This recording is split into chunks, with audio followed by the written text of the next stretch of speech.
Rolling? Alright, this is the Kalahari Desert and what makes it awesome.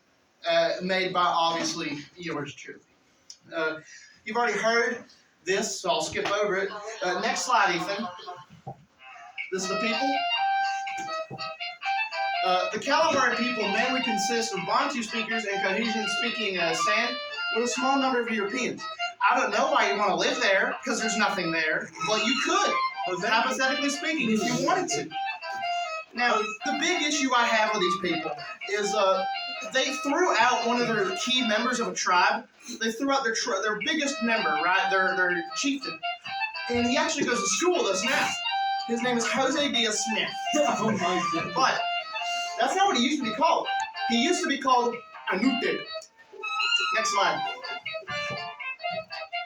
Yeah, that's not pretty music right there. Okay. Now these are some of the interesting animals. This is Michael Jackson. Here, take the floor. Next. The meerkat, gemsbok, brown hyena, and the sociable weaver. The sociable weaver is one of the very few avian animals in the Kalahari Desert. They're pretty cool. I like them. I don't like how their names are very misleading, as you'll see in the next few slides, right? You can just tell, right? A meerkat isn't actually a cat, and a gemsbok is not made out of gems. But you'd assume it is. Now, the brown hyena I have a lot of respect for, because unlike all the others, it's actually a hyena that is brown.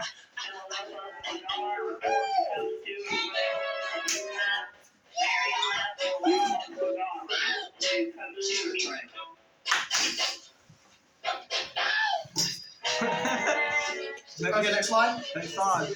Now, here's some of the interesting plants. Nothing grows here. You got some xerophytic shrubs and some short grasses, but there's nothing important, right? It's not a very plant-based area. There's not a whole lot of things that grow here because it's a desert. It's nothing but sand. Yeah, it's nothing grows here. Go live somewhere else. Take the L. Next slide. Meerkats. Meerkats. Despite the name, as I mentioned, they're not actually a member of the cat family. They live in these deserts and sometimes in grasslands in the southern tip of Africa, which is where the Kalahari Desert is located. They're immune to venom, which is pretty cool. They oftentimes find themselves hunting venomous creatures, which is a pretty swag, not gonna lie. If I could adopt one, I'd take it in here and I would have it hunt snakes, and if it lost, so be it. I wouldn't even bury it. That's his fault for being a bad boy. He sucks. This is a ninja meerkat.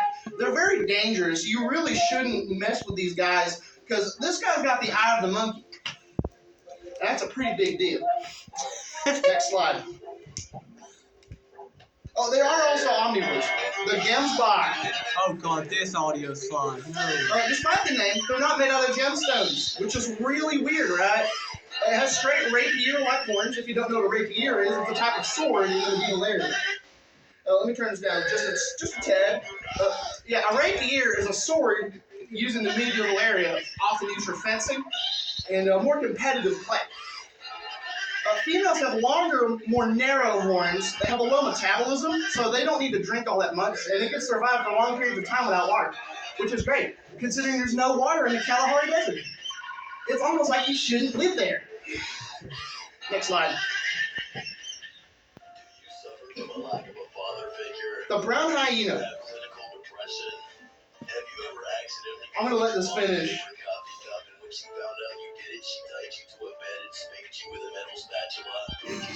I don't care.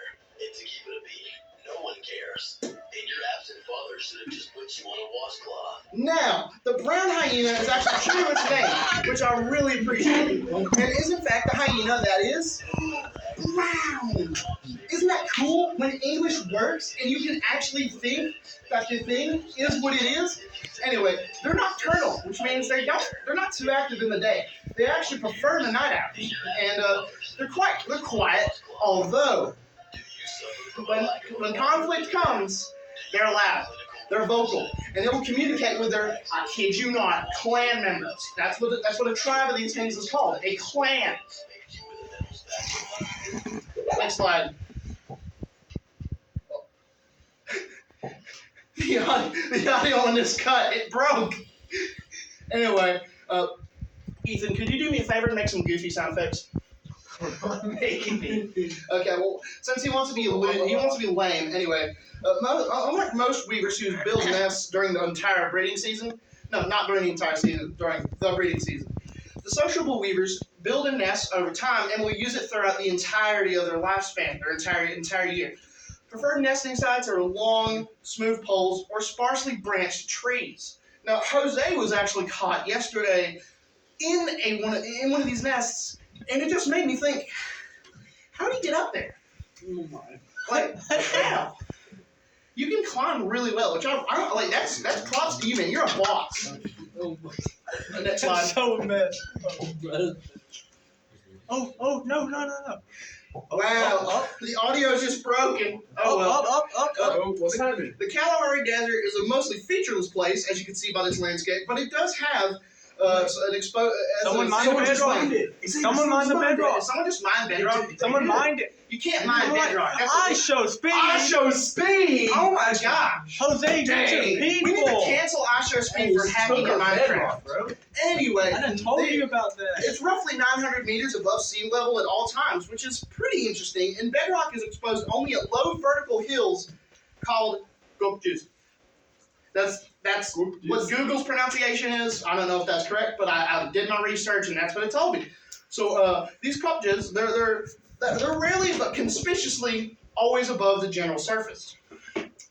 Next slide. It keeps on breaking.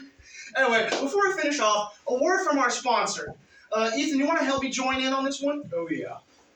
Talk about Raid Shadow Legends real quick. So, Raid Shadow Legends is the best mobile game ever. This is you before Raid Shadow Legends, not that bad, You got some food. You got some, and then this is you after you play Raid Shadow Legends. Obviously, way better. Yeah, What I really like about the Raid hit Shadow Legends is you can collect PvP these 3-shooter creatures. game. You collect creatures, you adventure, and you beat dungeons.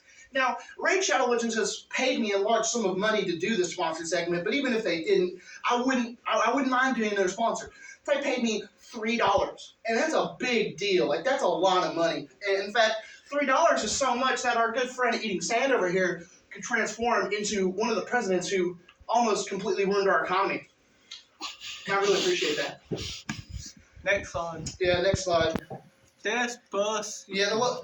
Despacito. Okay, I was gonna dance the low quality Despacito music, but it's not working. But remember, guys, Turn it- like, turn it- comment, and subscribe. Because if you don't, I'll find you.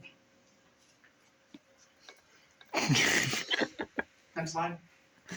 Next. There you go.